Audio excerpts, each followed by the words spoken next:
11th standard, subject accountancy, chapter number 2, and that is the dual effects of transaction and types of the accounts. In this lecture, we are going to see the meaning of first, what is dual effect of transactions. The business transactions which has two effects in accountancy. Number 1 debit and number 2 is credit, is called as dual effect. For one person it is having a profit and for the another person at the same time it is a loss. One is getting benefit and one is not getting the benefit. That's why it is called as dual effect. And we are going to see the types of the accounts, which are the very important concepts. Now, the first question is, describe the transactions are economic or non-economic by its nature, and then after give the reasons. I have selected one sum for you, and that is illustration 1. The first transaction is assets are purchased for rupees 10,000. So here asset is purchasing by us. So asset comes in business, and at the same time we are making the payment, cash goes out. So here this transaction is called as economic transaction because cash goes out against buying of the asset. So the cash is paid, economic. Second, asset sold to Meera on credit. Here the name of the person is there and the word credit is given for rupees 22,000. Assets we are selling it off for rupees 22,000, and that is on credit. To whom? To Meera. So asset goes out from the business and Meera is going to receive this asset. So this is economic transaction, but the relation of debtor and creditor is created because this is which transaction? Credit transaction. You can see over here the credit word is written. Third one, rupees 8,000 is paid for wages. The word paid represent cash transaction. We are making the payment, so cash goes out from the business and we are paying the expenses, that is wages. So this is which transaction? This economic transaction because the cash is paid against the services.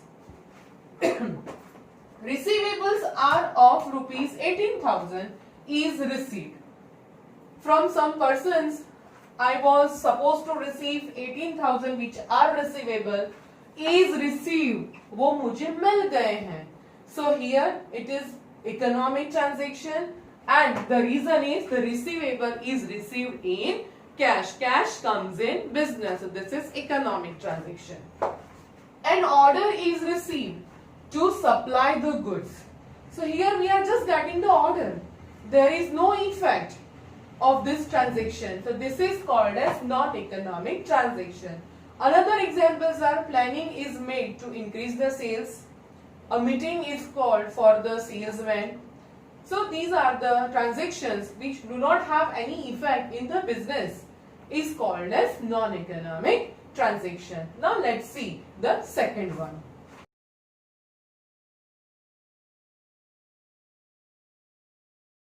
Is to identify whether the transaction is of cash or credit by its nature. Students, this is the basic foundation concept of the accountancy. So first of all, let me make you clear about the two words, and that is cash and credit. Where you will find the word cash, then which could be the possibilities? If the transaction is done with the check, that is I can say with the bank. So if you are doing the transaction with check, then also it is considered as cash transaction. You can see on the board there are two bifurcations made by me. Number 1 is how to identify if the transaction is of cash by its nature. The answer is when in the transaction the word cash, check, then on cash, for cash, by cash, receive, receipt, payment. These are the words you will find. You can say that this is your cash transaction. At the same time, name of the person will not be given. Sometimes it happens, for example, I have purchased the goods of rupees 3,000. So name of the person is not there. So it is considered cash transaction. Clear? Second one. How can you say that the transaction is of credit by its nature? The name of the person must be there. I have purchased the goods of ₹1000 from Meena. So that is which transaction, students? From Meena I have purchased. So name of the person is there. So this is credit transaction. Plus you will find the word credit also sometimes. So that is on credit, by credit, for credit. So this is credit transaction. And when there is a credit transaction, the relation between two persons, seller and debtors, seller and purchasers, the relation of debtor and creditors arise. So that was the basic theme on cash and credit transaction. Now take out, students, in the textbook illustration number 2, some selected transactions are taken by me. The first transaction is goods sold in cash for ₹500. What is the first transaction? We sold the goods in cash for ₹500. So this is in cash, represent which transaction? Cash transaction. Plus name of the person is not there. So this is my cash transaction. Clear, students? Okay. Second, goods purchased for ₹800. So here I have purchased the goods, name of the person is not there. So it simplify as per the rule. This is which transaction? Cash transaction. Purchase word is there. Goods of ₹900 sold to Meena. So goods we are selling to Meena, name of the person is there. So represent which transaction? This is credit transaction. Next, the salary paid ₹1000. So here the word paid represent cash transaction. We are paying the salary, cash goes out. Ultimately I can say that this is cash transaction. Fifth one, goods of ₹2000 sold to Nutan for cash. Although the name of the person is there, but उसका कोई मतलब नहीं है. Beside that you can see the word for cash. We have sold the goods to Nutan, but that is for cash. The for cash represent which transaction? This is my cash transaction. Then the sixth point, goods of ₹6000 is sold, but the payment is received by check. So underline the word received by check. So received by check also intimates this is which transaction, students? This is cash transaction. The seventh one, check of ₹3000 is issued to Lakshmi for her dues.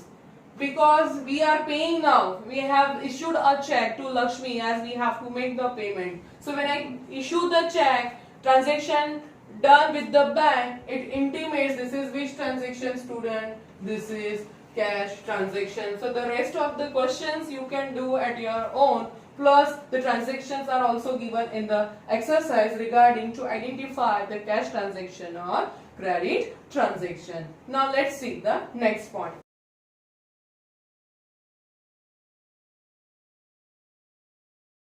Now we shall see the another topic which is small but it is very important, and that is voucher. What is voucher? Voucher is a written document which represent the proof or as an evidence of the business transaction is called as voucher. Now question arises, voucher का simple meaning होता है the bill. What you will find the information in the bill or the voucher? It contains the name of purchaser, the name of seller, the address of the purchaser or seller, the bill number, shop number, the date on which the transaction happens, cash transaction or by check or credit, on which date it happens. Understood? So these are the informations are given in the voucher. That is the information in voucher. Let's see some examples. The types of voucher. Sales bill. It is given when you will done the sales. When any goods, commodities, assets are sold from your business, you issue this bill is called as sales bill. Purchase bill. When you buy any asset, goods or product, then you will be given purchase bill with the detailed information. Credit notes. It is given when you have sold the goods and some goods comes back or returned back. So that is sales return. In this case, credit notes are issued. Debit notes. When you are buying the goods or products and you are giving it return to the seller. So purchase return. So purchase return. So the debit notes are issued. Counterfoil of check. It means when there is a cash withdrawn from the bank, the counterfoil of check is written. Pay in slip. The word represent pay in slip. When you deposit the cash in your bank account, this is the voucher is given by the bank to you.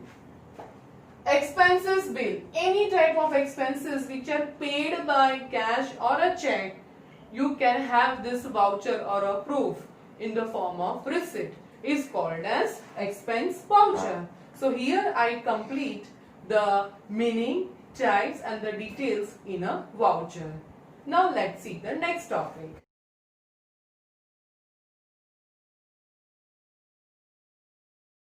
See the illustration number 3, where write the two effects of the economic transactions. We have been given certain transactions and we are going to write which are the two effects. When I talk about the effects, there will be two effects. Number one is first effect, which is called as debit effect, and number two is second effect, and that is credit. Let's see the transaction. First transaction, Manoj commenced means started a business with the capital of rupees 20,000. Here Manoj being the owner, he brings 20,000 rupees for capital and he started the business. So here what comes in business? The cash comes in business, 20,000. So which account is getting affected? Cash account. And then owner is introducing the capital. So which account would be affected? Capital account. So owner is giving the benefit to the business. So capital account is affected. Second transaction. Account opens with State Bank of India by depositing rupees 40,000. So here the place of the cash is being changed. The cash which was there in a shop, now it goes to bank. So who is going to receive this cash? Bank account SBI. So bank is the receiver. So which account is affected? SBI bank account is affected. At the same time, what goes out from the business? Cash goes out. So which account is affected? Cash account is affected. Third one. Manoj purchased the goods of rupees 3,000 from Bharti. Manoj is buying the goods. Underline the word purchased. Who is the giver of the goods? Bharti. So what comes in business, students? Goods comes in business. So when I am buying the goods, goods comes in. So which account is affected? Purchase account is affected. And who is the giver of this goods? Bharti. So Bharti is a giver. So her account, that means Bharti's account is affected as she is the giver of the goods. Fourth transaction. Goods sold for rupees 3,000 on cash. Underline the word sold, underline the word on cash. What goes out from the business? Goods. So which account is affected? Sales account. Against what comes in? That is cash comes in. So here cash comes in business. So cash account is affected as we are selling the goods. So goods goes out from the business. So which account is affected? Sales account is affected. Next, Manoj returned the goods of rupees 150 to Bharti Ben. So right now you can see these transactions are connected. We have Manoj. We are Manoj. Manoj ने भारती से goods खरीदा था, अब भारती को ही हम return कर रहे हैं. So here who is going to receive the Bharti? So she is receiver of the goods. So which account is affected? Bharti's account is affected for the first effect. And what happens? The goods goes out. Some goods goes out. Buy किया हुआ goods वापस जा रहा है. So goods goes out. So which account is affected? Purchase किया हुआ goods वापस जा रहा है. That means purchase return. Which account is affected, students? Purchase return. The last transaction, and that is commission paid rupees 200. Underline the word commission being the expense you are paying. Underline the word paid. Paid word be present. Cash transaction. Cash goes out. So commission being the expense. So commission account is getting affected as expenses incurred. So commission account is affected, student. And what goes out as we are paying? Cash goes out from the business. So which account is affected? Cash account. Students, I have selected some transactions. I have tried my best to cover up all different types of nature of transactions. In the next lecture, you will find more variations with more energy and the two effects in detail. Thank you.